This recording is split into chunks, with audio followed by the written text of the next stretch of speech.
Actually বহুরূপও Idhika surprisingly আছে, আর এটা খুব একটা বেশি ডেসক্রাইব করে আমি সারপ্রাইজটা রিভিল করতে চাইছি না, বাট একটা কথা বলতে পারি যে একদম আলাদা, একদম অন্যরকম এবং সারপ্রাইজ।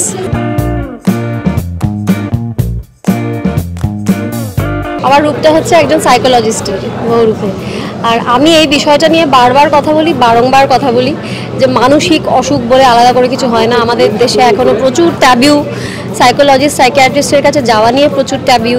বাকি সব দেশে প্রত্যেকটা শিল্পীর পার্সোনাল থেরাপিস্ট থাকে, তারা এমনি রেগুলার বেসিসে যান। তো সাইকোলজিস্টের চরিত্র করতে পারছি, স্ক্রিপ্টটা না খুব অথেন্টিক আর খুব ভালো। আমি আমার সাইকোলজিস্ট বান্ধবী নীলাঞ্জনার সাথে আলোচনা করে দেখেছি, খুব ভালো, এবং আমি ওকেই ফলো করছি এটা করার জন্য। আর এত পরিচালক নিশ্চয়ই বলেছেন যে এটার ভলিউম 2 ভলিউম 3 আছে প্ল্যানে। ভলিউম 2টাও আমার কাছে একটা বিশেষ উৎসাহের কারণে এই ছবিটা করার, কারণ ভলিউম 2তে এই সাইকোলজিস্টের চরিত্রটি থ্রিলের সাথে জড়িয়ে পড়ছে, শুধু সাইকোলজিস্ট হিসেবেই থেকে যাচ্ছে না। তো সেই থ্রিলটা সম্পর্কে তো থ্রিলারে কিছু বলা যায় না, তাই বলতে পারবো না, কিন্তু সবটা মিলিয়ে আমি বেশ এক্সাইটেড।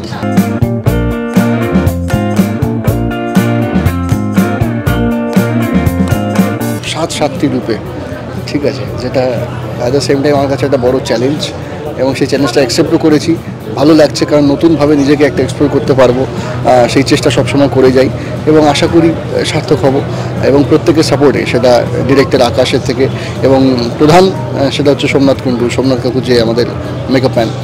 তো সেই বহুরূপের যে প্রত্যেকটা লুক, যে 7টা রূপ, সেই কিন্তু মানে তুলে ধরবে মেন। আর আমার চেষ্টা থাকবে হচ্ছে সেই প্রত্যেকটা লুককে ইন্ডিভিজুয়ালি জাস্টিফাই করা।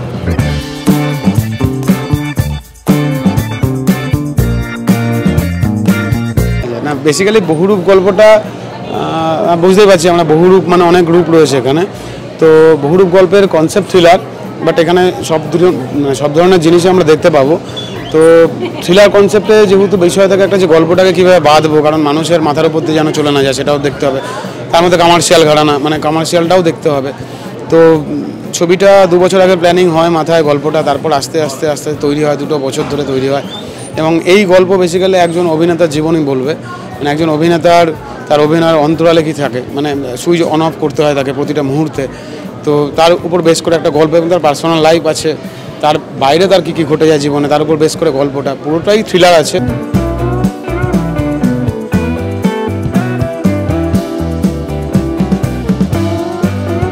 এই গল্পের আমার চরিত্র হচ্ছে ডিডি বলে একটি চরিত্র, যে আদতে মূল প্রোটাগনিস্ট যে অভিনয় করছে এখানে আমাদের সোহম করছে, তারই একজন সহযোগী হিসেবেই এখানে প্রকাশ পায়। আসলে এই লোকটিও ব্যর্থ একজন মানুষ, মানে তথাকথিত একজন ব্যর্থ মানুষ হিসেবেই এখানে দেখানো হয়। আদতে হয়তো ব্যর্থ নয়, কিন্তু এই যে সমাজে যে প্রভাবশালীর একটা জগৎ আছে, যা সিনেমা নির্মাণ ক্ষেত্রে বা যে কোনো ক্ষেত্রে, শুধুমাত্র সিনেমা না, যে কোনো সাংস্কৃতিক পরিমণ্ডলে আমরা দেখতে চাই যে একটা উল্টো দিকের প্রবল প্রতিপক্ষ থাকে। সেখান থেকে একজন নতুন নিউকামার এসে একটা কাজ করতে গেলে তাকে যে কীভাবে ডমিনেশনের মধ্যে পড়তে হয়, কী করে বিভিন্ন প্রতিকূলতার মধ্যে পড়তে হয়, সেখানেই লোকটি পড়ে আর কি। সে হয়তো আদতে কবি ছিলেন একজন, কিন্তু সেখানে সে সিনেমাকেই তার অস্ত্র হিসেবে বেছে নেয়, এই শিল্পটাকে। কিন্তু আদতে সে মাথা তুলে দাঁড়াতে পারে না এই যে কংক্রিটের, মানে এই যে কংক্রিটের জঙ্গলে যে প্রভাবশালী মানুষগুলো, যারা খুব আদতে তাদের মনে হয় যে খুবই প্রগতিশীল মানুষ, কিন্তু আদতে তারা একেবারেই সেই চারা গাছকে হতে দেয় না, অঙ্কুরেই বিনষ্ট করার চেষ্টা করে। তো আমি সেই রকম একজন সিনেমার নির্দেশক, যে কিনা এই মূল প্রোটাগনিস্টের সঙ্গে থাকে, একটা অন্যরকম স্বপ্ন দেখে, কিন্তু তার স্বপ্ন ভেঙে চুরমার হয়। এর উল্টো দিকে, এর প্রতিস্পর্ধায় সে যতটুকু করার চেষ্টা করে, সেটাই করার চেষ্টা করে এই ছবিতে।